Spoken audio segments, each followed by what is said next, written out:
Hey y'all, I'm Aaron Rodriguez, and today I'm talking Game of Thrones. Today we're talking about Tyrion Lannister of Casterly Rock. If you don't know who this is, or you're not caught up with the episodes, you really shouldn't watch this, because man, it's going to be full of spoilers and fan theory. It's going to be a lot of fun. One of the central themes running through the entire series of Game of Thrones is vulnerability, about who is vulnerable and who is not.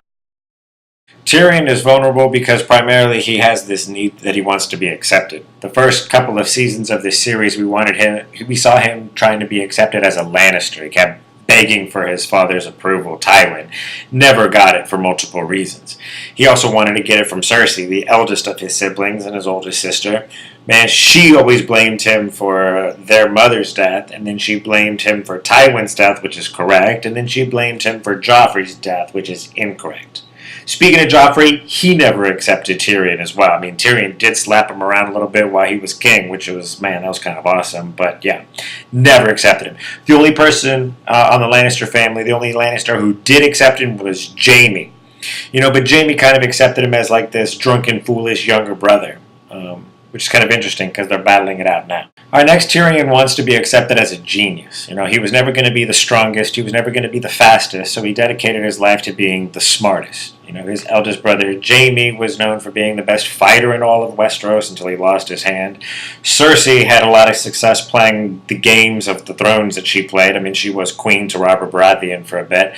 So Tyrion wanted to be the one who drank and knew things. With all the books that this guy read and all the names of people that were twice as smart as he and half as smart that he is, he wanted to be in that lore as well. All right, next, Tyrion is actually too smart. That's actually kind of rare, and it's quite an accomplishment, but he is. Right now, he's outplaying himself. He decides to split up his army and sends half of it to send a barricade around King's Landing, gets destroyed by Euron's navy. Sends the other half with Grey Worm to take Casterly Rock, which has been useless for years. Didn't think about that. Didn't think that Jaime would know that Tyrion would do the same thing that Robb Stark tried to do 4 seasons ago.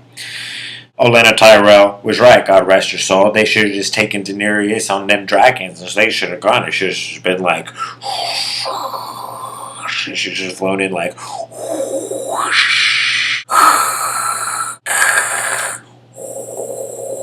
Alright, another fun part of this show is to speculate who these characters are still going to come in contact with. So paths still yet to cross. That's always kind of fun. So, we'll start right now, and the number one person I wanted to see come back to is Sansa. They are still married. They referenced it before. They're on the same continent back again. I think they would like to, man, I want to see this one happen. That would actually be kind of cool. The next person I think he needs to come in contact with is somebody that everybody of importance is going to come in contact with, and that's Bran. I mean, this is the three-eyed raven. He's going to tell him all the things that he needs to know about dragons and White Walkers and his parentage and Jon's parentage, and just like everything we need to know is going to come from Bran, and Bran's got to tell everybody, so it's going to be kind of cool. A reunion I really want to see with Tyrion is his older brother Jaime, because what will Jaime do in that moment? He'd always been somebody who had stood up for Tyrion in Tyrion's entire life, but now that Tyrion killed Tywin, Jaime may have something to say about that. I don't know. We shall see. Bonus reunion that I want is Tyrion and the Hound. The Hound still has some work to do. I feel like the Hound is going to save somebody's life, and I feel like it's going to be Tyrion's. I'm just going to throw it out there. I don't know. Let's see what happens the rest of the season.